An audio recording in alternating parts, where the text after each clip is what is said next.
Amaran untuk perempuan yang ada simpanan duit yang banyak dalam akaun bank. Simpan bertahun-tahun tapi tak kaya-kaya pun. Wait a minute. Who are you? Jom saya buktikan. Boleh tengok video ni sampai habis dan save untuk rujukan akan datang. Katakanlah hari ni tuan-puan simpan RM50,000 dalam akaun bank. Selepas 6 tahun, nilai RM50,000 dah turun menjadi RM39,000, iaitu penurunan sebanyak 21% dalam tempoh masa 6 tahun. Dan selepas 12 tahun, nilai RM50,000 dah jatuh menjadi RM31,000, iaitu penurunan sebanyak 37.5%. Dan kalau kita simpan RM50,000 tadi dalam tempoh yang lebih lama, iaitu selama 18 tahun, nilai RM50,000 boleh jatuh kepada RM25,000, iaitu kejatuhan nilai sebanyak 50%. Angka duit simpanan RM50,000 yang kita letak dalam akaun bank tu memang tak berkurang walaupun 1 sen. Tapi kuasa beli RM50,000 tu yang semakin berkurang. So, macam mana nilai RM50,000 boleh berkurang pula? Sebab berlakunya inflasi sebanyak 4% setiap tahun. Bayangkan tuan-puan, RM50,000 hari ini boleh beli kereta Myvi.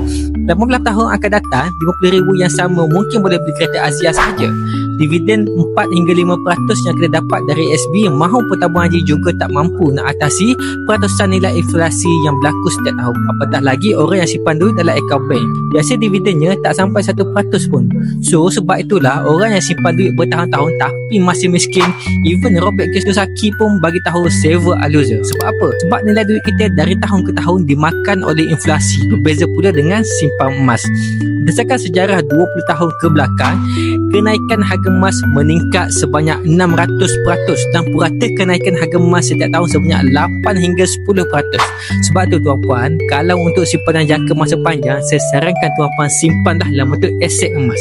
Tapi kalau simpanan untuk jangka masa pendek, contoh 1 ke 2 tahun sahaja, tuan-puan boleh simpan dalam ASB atau tabung haji.